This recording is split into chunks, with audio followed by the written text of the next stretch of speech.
Today I am learning about throwing and catching so that I can work on overhand and underhand throwing.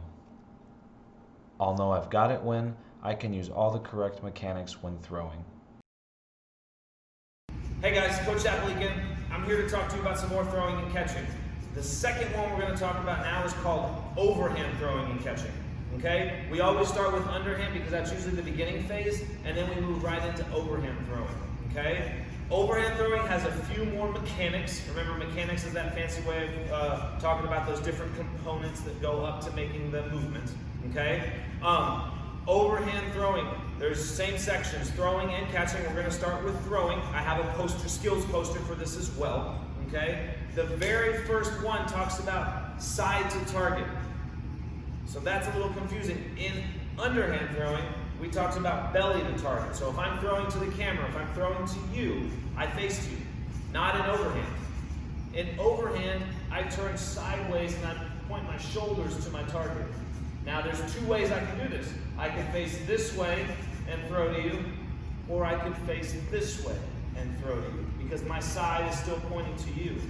So the question now is, which way do I face? Well, this kind of goes back to which hand do I use. Remember, we always use the hand that we write with first. I'm not saying you can't learn the other way, but you want to learn the hand you write with first. That's your dominant hand. So if this is Coach Shapley's writing hand, then this is the hand I'm going to throw with. The hand you throw with has to be furthest, that means far away from the target. So it needs to be on my back shoulder, not my front shoulder, because then I'm throwing like this, and I'll explain in a second why it won't work. So for me, I'm forced to face this way, side to target. This is my hand that I'm throwing with. It is on the back side. Okay, that will take a few of you a couple minutes to figure out, so I will let you kind of play with that if you need to. You can pause the video and figure that out if you need to. All right.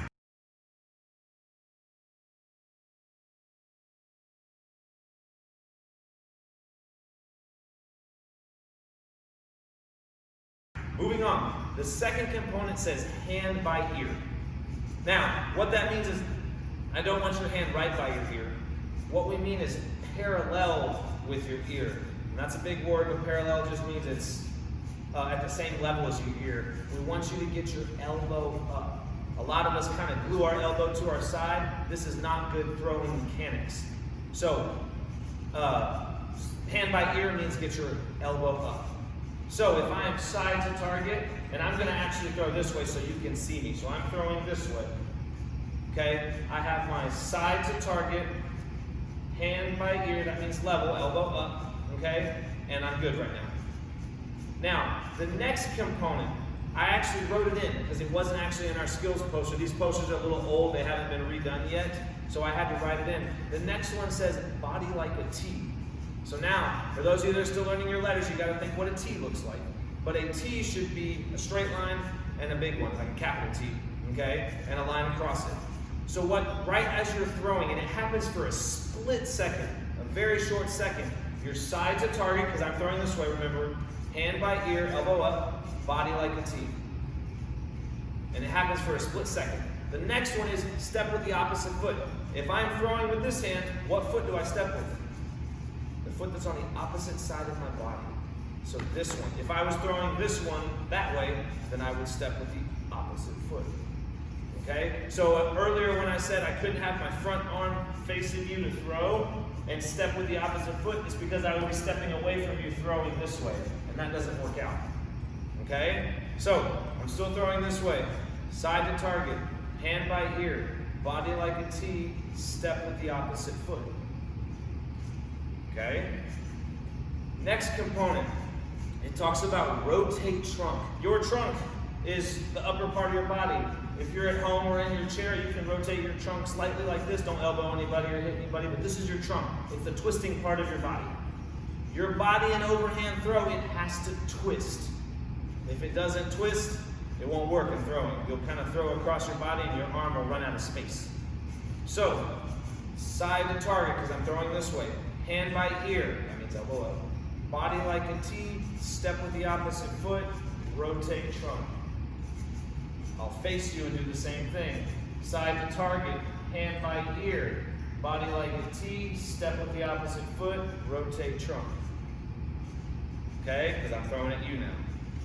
The last one says follow through. Well, once again, we said we see follow through again. We saw it on our last poster. We will see it here. Follow through just means once I let go of the ball and it's out of my hands, don't just stop your arm. Continue to let it move and follow through. Okay? This is how you'll make your ball go either further or more accurate. That means where you want it to go. Okay? So I'm going to put all that together. I'm going to throw this way. Side the target, hand by ear, body like a T, step with the opposite foot, rotate trunk, and follow through. Okay? That is overhand throwing. Now, if you go down to catching, you'll notice these are the same components because catching does not change, unless it depends on a little bit of the ball that you're catching. So these are still very open-ended. It is still eyes on target. You got to watch the ball. If you close your eyes and try and catch, you're not going to be very successful, and it might hit you. The next one says reach and grasp. We want you to reach out and use your hands. Try not to use your arms. Obviously, it depends on what ball you're catching. And then it says high ball, it wants thumbs together. A low ball, it wants pinkies together. So it's trying to get you still to alternate, to rotate your hands over and turn them over depending on where the ball is. If it's in the middle and you don't know which one to do, that's where you just have to figure it out.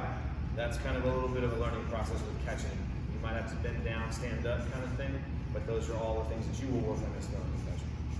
That is overhand throwing.